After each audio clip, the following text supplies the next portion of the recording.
Pessoal, agora eu vou explicar para vocês tipos de jogadores e como jogar contra esses jogadores, né? Aquele cara que saca muito bem, mas saca bem de verdade. Digamos um exemplo, John Isner, que que gosta do jogo rápido, né? Pontos curtos, né? O que fazer? Muito importante é você mexer muito com a cabeça dele. Posicionamentos na quadra, variando aonde você fica para devolver o saque. Ficar muito atento nas duas primeiras bolas também, que é muito importante, porque depois dali aí já vai entrar numa área que ele vai se sentir que ele já não está com tanto domínio do ponto, no caso, né? Primeiro um pouquinho você fica um pouco mais para a direita, deixa o lado esquerdo para ele e que ele veja mesmo, a intenção é essa, a intenção é mexer com a cabeça dele, que ele veja que ele tem que sacar no T e que ele tem que ganhar o ponto de você, que também não é fácil. Aí você vai um pouquinho para a esquerda, faz a mesma coisa, às vezes você vai para trás, às vezes você entra tudo e fica dentro dali para ver, para ele não entender, porque aí ele não fica tão confortável e escolhendo muito, você acaba mexendo muito com esse conforto dele na hora de sacar. Tem aqueles jogadores que, principalmente do leste europeu, que tem o revés muito melhor que a direita. E aí, como jogar contra esse cara? Eu diria que primeiro você começa pelo lado bom dele. O porquê disso? Porque depois você abre a quadra e você consegue mais fácil atingir o lado dele que não é tão bom, que no caso desses caras é a direita. E esses caras normalmente, como a maior parte do ano se joga indoor, eles não têm uma movimentação tão boa, então é uma coisa mais perto da base, um jogo rápido, que aí você vai ter que estar atento porque a bola vai vir rápida mesmo, mas você fazendo ele mexer a primeira para a esquerda, então você vai abrir a quadra, ele vai ter que ir para o lado esquerdo, depois você abriu para a direita e aí você escolher a melhor hora de fazer ele correr, mas ele já vai defender com o melhor golpe dele e não atacando se você fizer ao contrário. Tem os espanhóis, ou os sul-americanos que adoram muito os jogadores de quadra de saibro, né? Esses jogadores normalmente gostam de jogar com a porcentagem de saque alta, sempre tentando buscar uma direita 3/4 da quadra, que a gente costuma falar, que começa a colocar a direita para todos os lados da quadra, que se mexe muito bem. Como jogar contra esses caras? Uma, de entrada, vamos guerrear o jogo inteiro com eles, ou outra, ser agressivo.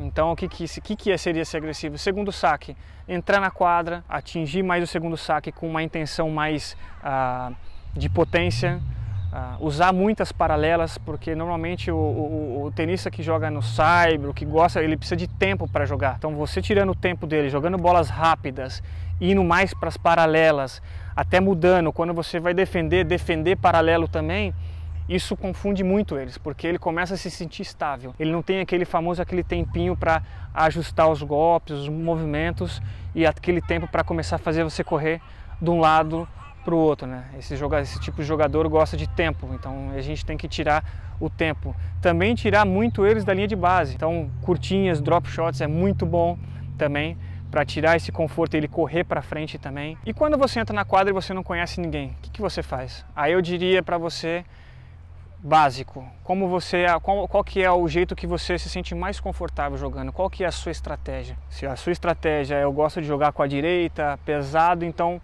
primeiro pensa em você e depois no seu oponente, no seu adversário. Também não é porque você não sabe como que ele joga que você precisa fazer alguma coisa. Faz o seu, bem feito, bem marcado, que aos poucos no jogo você vai começar a ver o que ele gosta. Ele gosta de toda hora ir para uma paralela de esquerda. Ele já está entrando no meu saque, preciso ficar mais atento porque ele está atacando o meu segundo saque, vou usar um pouco mais de porcentagem no primeiro saque. Canhoto muda muita coisa, né? Porque é tudo ao contrário, digamos assim. Eu particularmente acho que jogar contra o canhoto também seria uma boa primeiro você abrir pelo lado bom dele, para depois você ter o lado débil dele, no caso seria, né, pelo forehand dele. Aí você pode falar, mas o forehand ele já pode me atacar. Então, essa que é a grande dificuldade, porque com o canhoto você tem que mudar de direção de bola muito mais que quanto destro. Você não pode deixar toda hora jogar, por exemplo, você vai ficar cruzada. Você não pode ficar toda hora de esquerda cruzada porque ele vai estar de direita. Então você vai ter que ter essa mudança para paralela. E aí normalmente o que ele vai fazer? Ele pode dar essa paralela alta de novo, que num jogo normal você também poderia cruzar de novo. Aí o que você pode fazer? Voltar para a paralela para ficar de novo na esquerda dele. Então é um pouco mais complicado jogar com canhoto. Eu não gosto muito como os canhotos estão jogando hoje em dia. porque eles estão jogando muito como destro. E eu gosto muito como o canhoto jogar como canhoto. O que seria isso? O seu melhor golpe normalmente é no mais fraco do destro, né? Que é a sua direita contra a esquerda do canhoto. Hoje eu vejo muitos canhotos mudando a direção muito rápida. Então ele faz uma na esquerda e já quer mudar para a direita, porque ele quer ser agressivo. Só que você tem que lembrar que você está sendo agressivo no melhor lado. E se você não fizer uma bola tão boa, ele já vai voltar para a sua esquerda. Por que não esperar uma chance melhor? Abrir um pouco mais, fazer ele correr um pouco mais para o lado esquerdo. Quando você tiver um buraco maior, aí sim você mudar. Hoje eu vejo às vezes os canhotos se precipitando um pouco, indo muito para o lado da direita. Para o pessoal que joga, que pega tem aquele jogo, né, que o pessoal tá dando um balão para cá, um balão para lá. Como jogar esse jogo? Esse jogo não é fácil. Esse é um dos mais difíceis. Esse jogo são duas saídas. Taticamente, ou você fica com ele, espera uma oportunidade e tenta mudar os ritmos. O cara te deu um balão e você às vezes conseguir esperar um pouquinho e dar às vezes um slice ou conseguir jogar um pouco mais reto, mas você vai falar, puta, mas a bola tá vindo muito alta. É difícil ter a paciência e ficar lá. Ou um estilo um pouco mais agressivo. Na primeira oportunidade que tem, você vir para a rede. Porque aí não tem o que ele fazer, né? Se ele vai dar um balão com você na rede, é muito mais complicado. E não se acanhe se caso você na primeira ele te der uma passada. Olha para ele e fala, bem jogado.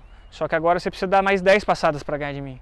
E é aí que está o lance, aí que é a dificuldade de você continuar fazendo. Às vezes a pessoa faz isso e toma uma passada e já dá 10 passos de novo, mas perde a paciência também. Eu acho que você tem que definir muito a tática que você vai fazer. Hoje eu estou com paciência. Hoje esse cara, eu vou ganhar no melhor dele, hoje eu vou ganhar no balão dele. Eu vou ficar dando balão, vou esperar a minha hora, porque você tem que ser agressivo. Só que você tem que esperar o melhor momento para isso. Mas aí você pode ser agressivo do fundo da quadra ou subindo para a rede. O que fazer com aquele jogo que parece que nada tá bom para você, que nada dá certo? Como voltar para o jogo ou como até começar? Porque às vezes nem começar o jogo você começa. Eu acredito que o básico é a parte mais difícil de ser feita. Às vezes a gente quer fazer muita coisa e começar com muita coisa e acaba esquecendo do básico. Não está sentindo, Rogerinho, não estou sentindo a bola. Começa a colocar a bola devagarzinho, dá um passo para trás, você vai ter mais tempo. Passa essa bola um pouco mais alta, joga o que a gente fala, né, uma margem maior. Você vai ter mais tempo para pensar, mais tempo para se mexer. Ou aquele dia que você acordou que você não consegue se mexer bem. Dá um passinho para trás. Você começou a sentir, opa, aqui eu já estou sentindo bem, volta, dá aquele passinho para frente e aí você vai vendo até onde que você consegue ir. Óbvio, se você já está num jogo, e ali você tem que ver como que está o resultado para ver se você vai querer arriscar um pouco mais ou não. Como começar um jogo? O jogo, normalmente, os jogadores comece estudando o seu adversário. Eu não diria que você não comece, quanto maior a intensidade você conseguir começar, melhor, né? Quanto mais aquecido, melhor, mas aí você não consegue. Mas o que fazer? Jogar mais seguro, jogar mais pelo meio, ou jogar mais alto, jogar com uma margem da linha, não precisa ir para a linha no primeiro game, não precisa soltar aquelas paralelas que você gosta às vezes no primeiro. Ou se você for para as paralelas, não precisa ser na linha. Usa mais um pouquinho de margem, porque isso vai te dar o quê? Vai te dar confiança. Às vezes você já começa o jogo, já indo para a paralela, erra 2, 3, você fala, minha paralela não tá boa hoje. Isso já mexe com a sua confiança. Até você voltar, quantos games vão ter passado, né? Então começa com um pouco de margem, às vezes um pouco mais de altura. Se você não se sente bem, igual eu falei, dá um passinho para trás e estuda bem o que o outro está fazendo. O momento para você, né, acelerar mais o jogo ou ir um pouco mais, aí é uma coisa muito pessoal. Mas eu diria que entre o segundo e o quarto game já é uma hora que você já começa, já vai estar mais aquecido, a atenção já passou muito mais do que aqueles primeiros pontos do jogo, você já, né, acertou mais a bola, sua mão está quente, você já está vendo, você já sabe mais.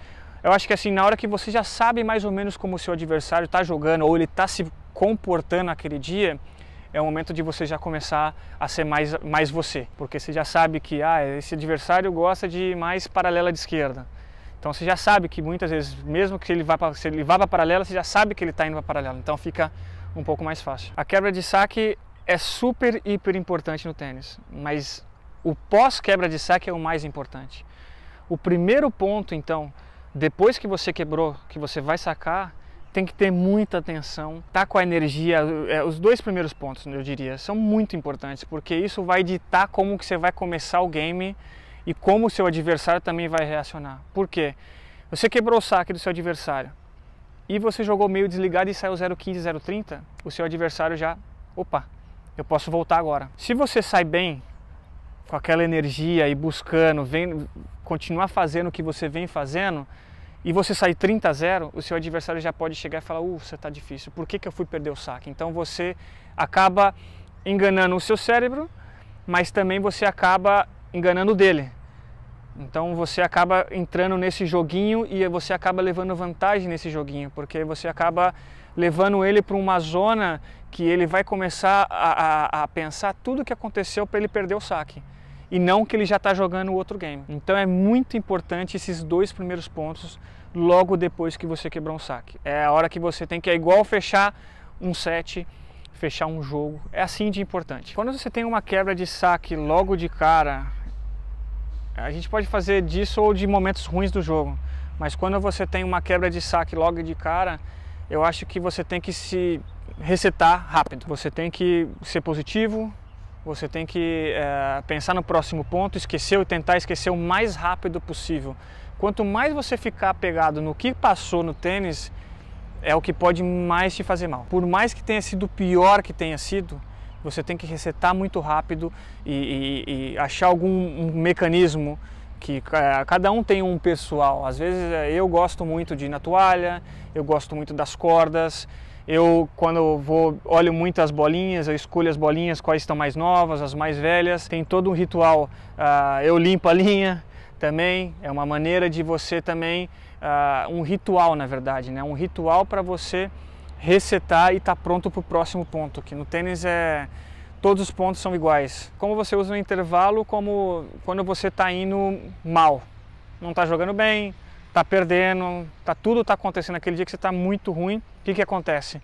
Tem muita coisa ruim, muita informação ruim. Isso é a primeira coisa que você tem que fazer, é pensar em coisas positivas. Lembrar do que você trabalhou, ou qualquer coisa que te alinhe a uma coisa positiva e falar com você mesmo. Vamos lá? Vamos começar agora? Estamos começando agora. Vou resetar meu cérebro agora, a gente vai começar de agora. Quanto mais você ficar remoendo, pior é. E mais tempo e mais chance de perder você vai ter. Num momento ruim, por exemplo, assim, perdi o primeiro set, vou pro segundo set, está dando tudo errado. Ir num banheiro, passar uma água na cabeça, sabe? Trocar uma camiseta, trocar uma munhequeira que seja, trocar até uma raquete. Muitas vezes perdi o saque e não me sentia bem, peguei uma raquete. Ou aquele dia eu estou um pouco mais tensionado, pega uma raquete com uma tensão um pouquinho mais dura, para você poder fazer um pouquinho mais de força, sentir um pouco mais a bola, sentir que você está fazendo um pouco mais a bola. Às vezes isso faz você voltar para o jogo. Eu, em um certo momento, se eu perdi o primeiro set, eu trocava a camiseta. Porque assim, aquilo lá não está me funcionando, isso aqui hoje não está me funcionando, trocava. Agora eu estou novo, comecei agora, comecei do zero de novo, que é aquele negócio de resetar, né? Quando você está num dia ruim, você conseguir quebrar um pouco o ritmo do adversário, ou tirar ele um pouco daquele ritual, daquele mantra dele, é muito importante também, porque se a coisa não está bem para você desse jeito, você tem que achar alguma alternativa de fazer ele pensar um pouco, porque quando ele está o seu adversário está muito bem, ele está muito no automático. Então ele está muito automático, todos os rituais dele, o jeito que ele pega na bola, está tudo fluindo. Se ele é aquele cara que nunca fala e não está falando nada, ele está indo bem, ele vai continuar daquele jeito. Agora você começou a perceber que ele começou a reclamar daqui, reclamar dali, você falou, opa, peraí, estou começando a entrar no jogo. Já é um sinal que a chave está começando a virar. Muito importante você saber como seu adversário joga e principalmente como ele se comporta em pontos importantes do jogo. Então, por exemplo, gosto muito de assistir jogos assim, ver onde que ele gosta de sacar nos momentos de tensão, nos momentos decisivos. Por exemplo, o Isner, eu joguei contra o Isner algumas vezes. Se ele sai 30-0, se o primeiro saque dele, a maioria é sempre aberto, o 0-0. E se ele sai 30-0, ele saca no T. Vários jogadores têm um mecanismo, às vezes até sem pensar. Entendeu? Muitos jogadores, 40-0, eu vou para aquele saque forte aberto, porque está 40-0, eu quero arriscar um pouco mais. Então é muito bom saber como esse cara, tem caras que gostam quando está muito tensionado, é muito agressivo. Então você fala, opa, esse cara está sendo tão agressivo assim, ele está tensionado. E aí você pode tirar proveito. Ou o cara, quando está muito tensionado, ele é muito defensivo. Tem jogadores que são muito defensivos e vão 3 metros para trás e começa a dar balão, você fala, esse cara ele tá tenso. Que aí são chaves, mas acho que o mais importante disso é você saber nos momentos importantes como ele se comporta, o que ele gosta de fazer. Ele gosta da paralela, ele gosta da jogadinha saque aberto direita para o outro lado, ou mesmo até tem muitos jogadores que gostam de dar drop shot em pontos importantes. Então, por exemplo, se você assistir vídeos do Carlos Berlocq jogando, ponto importante, drop de esquerda.